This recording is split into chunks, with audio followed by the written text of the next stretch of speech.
আসসালামু আলাইকুম। লেখাপড়া অনলাইন ইউটিউব চ্যানেলের পক্ষ থেকে আমি মামুন করিম সকলকে স্বাগতম জানাচ্ছি। নবম ও দশম শ্রেণীর ইসলাম ও নৈতিক শিক্ষা ক্লাসে আজ আমরা আসমানি কিতাব নিয়ে আলোচনা করব। আশা করি আমাদের সকল ভিডিওগুলো তোমরা ধারাবাহিকভাবে দেখছো এবং সেই অনুযায়ী বাসায় পড়াশোনা করছো এবং তোমাদের পড়াগুলো চর্চা করছো এবং ইসলামের নিয়মকানুনগুলো তোমরা সুন্দরভাবে বুঝতে পারছো এবং তা বাসায় এবং নিজের জীবনে চর্চা করছো। যদি আমাদের ভিডিও সম্পর্কে কোনো মতামত থাকে অথবা বুঝতে কোনো কিছু অসুবিধা হয়ে থাকে অবশ্যই আমাদেরকে কমেন্ট সেকশনে লিখে জানাবে, আমরা তা সমাধান করার চেষ্টা করব। আমরা যদি আমাদের বিগত ক্লাসটি মনে করি, এর আগের ক্লাসে আমরা রিসালাত সম্পর্কে বিস্তারিতভাবে আলোচনা করেছিলাম।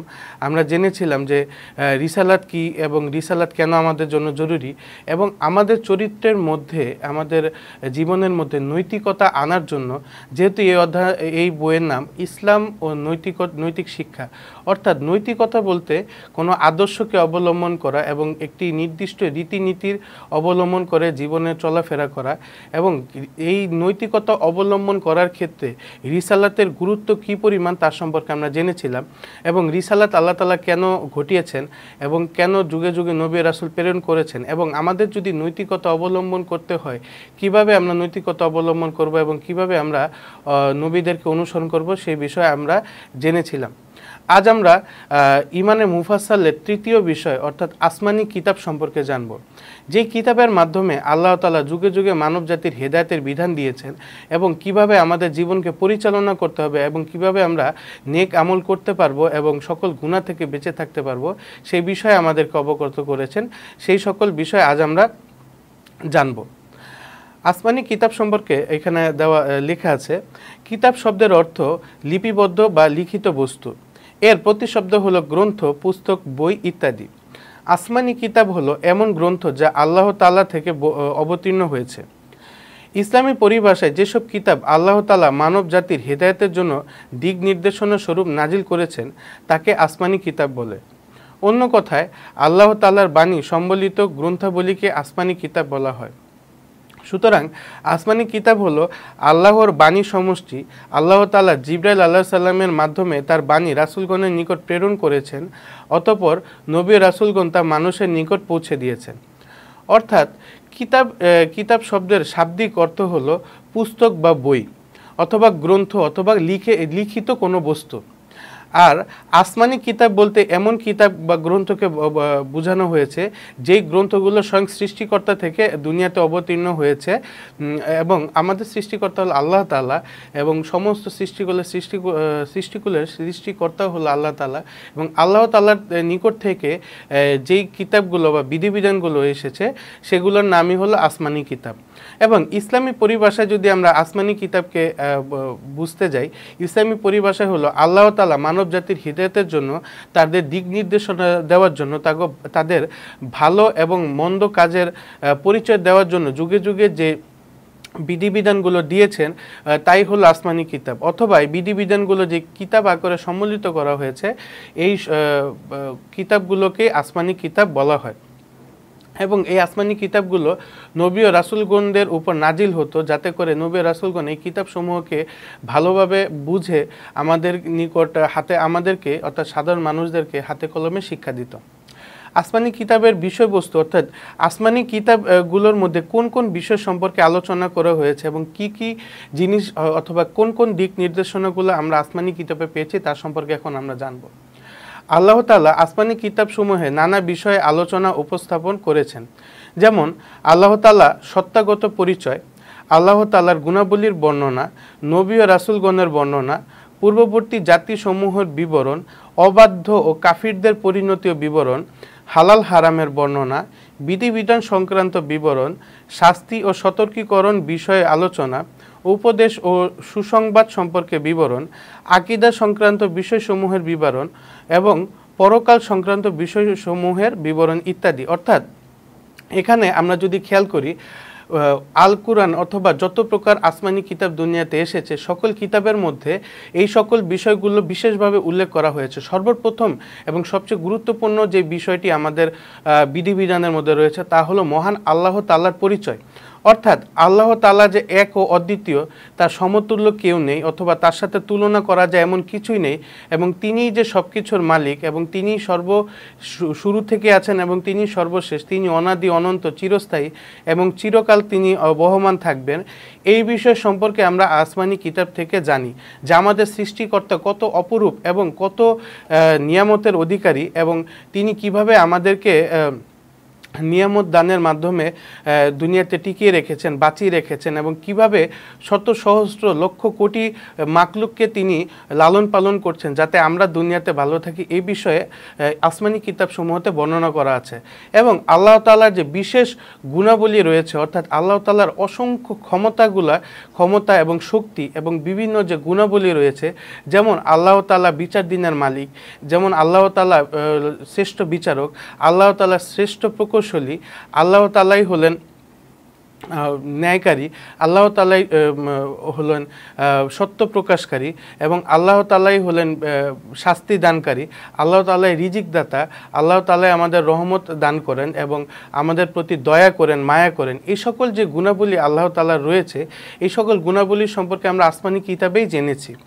এছাড়াও নবী ও রাসূলগণের বর্ণনা, অর্থাৎ যুগে যুগে আল্লাহ তাআলার মানুষের হেদায়েতের জন্য এবং আল্লাহ তাআলার বিধিবিধান যাতে আমরা হাতে কলমে শিখতে পারি, এজন্য যে নবী ও রাসূল প্রেরণ করেছেন, সেই সকল নবী ও রাসূল সম্পর্কেও কোরআনে অর্থাৎ আসমানি কিতাবসমূহের মধ্যে বলা হয়েছে। এবং আমাদের কিতাব আল কুরআনের মধ্যে 25 জন নবী ও রাসূল সম্পর্কে বর্ণনা করা হয়েছে। এছাড়াও হাদিস শরীফে এসেছে যে যুগে যুগে প্রায় 1,24,000 নবী ও রাসূল আমাদের মধ্যে এসেছিলেন।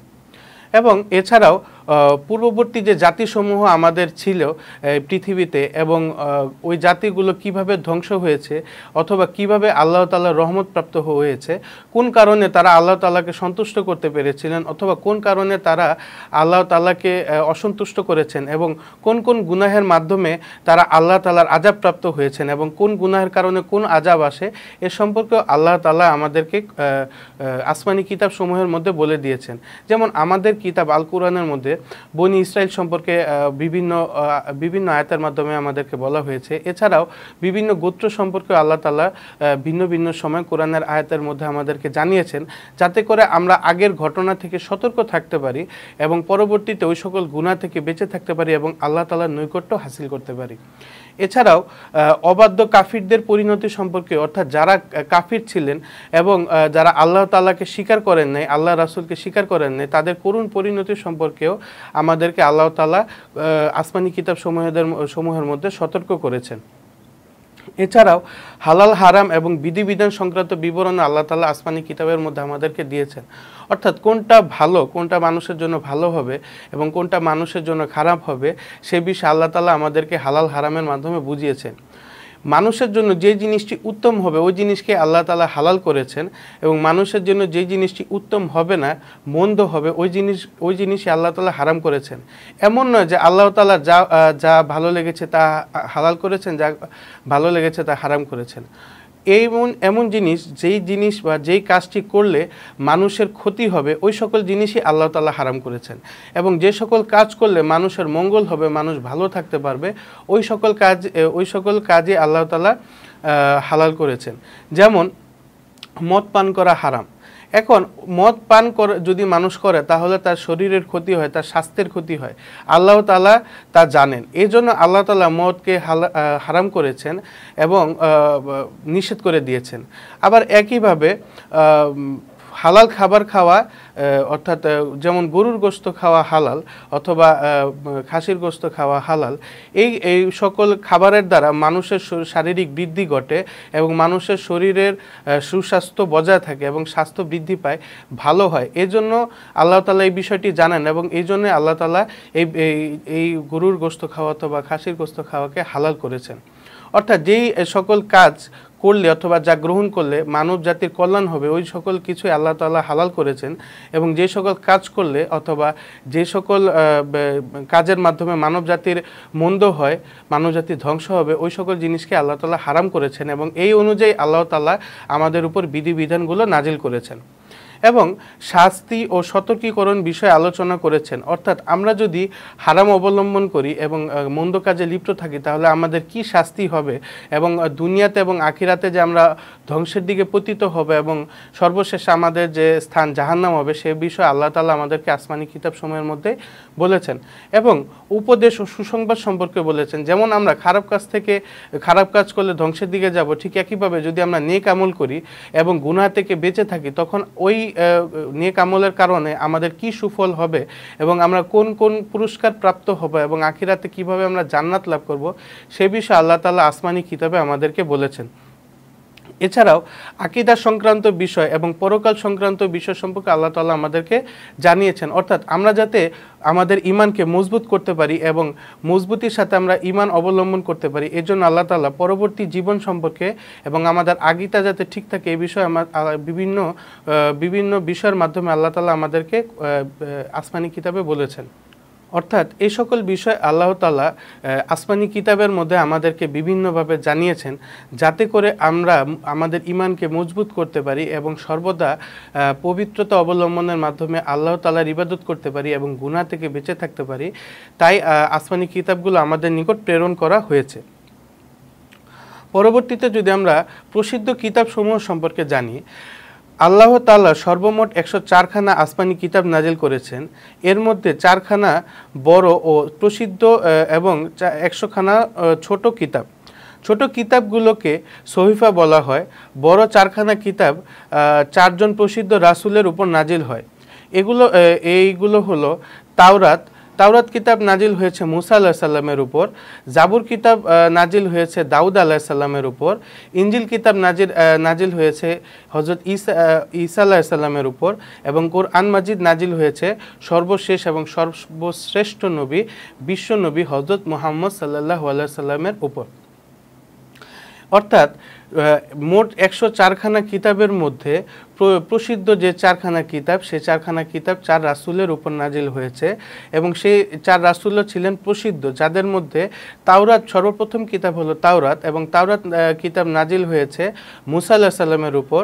তারপর জাবুর কিতাব দ্বিতীয় জাবুর কিতাব নাজিল হয়েছে হযরত দাউদ আলাইহিস সালামের উপর এবং তৃতীয় হলো ইনজিল কিতাব নাজিল হয়েছে হযরত ঈসা আলাইহিস সালামের উপর এবং সর্বশেষ এবং সর্বশ্রেষ্ঠ আসমানি কিতাব ঠিক একইভাবে সর্বশেষ এবং সর্বশ্রেষ্ঠ নবী হযরত মুহাম্মদ সাল্লাল্লাহু আলাইহি সাল্লামের উপর নাজিল হয়েছে। এছাড়াও আমাদের যে 100খানা সহিফা কিতাব ছিল ওই কিতাবগুলো 4 নবীর উপর নাজিল হয়েছে। এই 4 নবী হলেন আদম আলাইহিস সালামের উপর 10খানা কিতাব নাজিল হয়েছে। এরপরে শীস আলাইহিস সালামের উপর 50খানা সহিফা কিতাব নাজিল হয়েছে। হযরত ইব্রাহিম আলাইহিস সালামের উপর 10খানা নাজিল হয়েছে এবং হযরত ইদ্রিস আলাইহিস সালামের উপর 30খানা সহিফা কিতাব নাজিল হয়েছে। অর্থাৎ এখানে যুগে যুগে যাতে আমাদের পূর্ববর্তী রাসূলের বিধানগুলো পরিপূর্ণভাবে পরিচালনা করা যায় সেই ক্ষেত্রে আল্লাহ তাআলা আবার বড় কিতাবের সাথে সাথে সহিফা কিতাবও নাজিল করেছেন এবং তাদের মধ্যে সর্বপ্রথম মানব এবং সর্বপ্রথম নবী হযরত আদম আলাইহিস সালামের উপর 10খানা কিতাব নাজিল করা হয়েছিল। তারপরে শীস আলাইহিস সালাম হলেন এমন একজন নবী যার উপর সবচেয়ে বেশি কিতাব নাজিল করা হয়েছে। শীস আলাইহিস সালামের উপর 50খানা কিতাব নাজিল করা হয়েছে।